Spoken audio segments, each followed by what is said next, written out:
Hello, నేను మీ doctor R Satyateja, MD general medicine, consultant physician, Satya nursing home.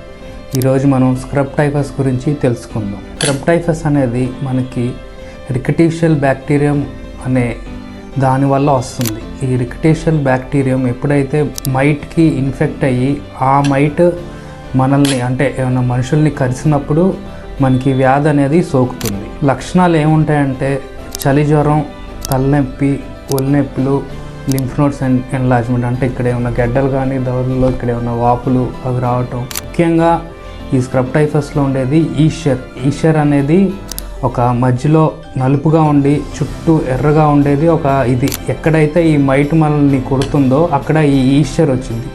ఈ Eicher ఎక్కడెక్కడ ఉంటాయంటే రెండు సంకల దగ్గర కానీ బొడ్డు చుట్టుపక్కల ఎక్కడన్నా ఈ ఈషర్ అనేది మనకి కనిపించవచ్చు.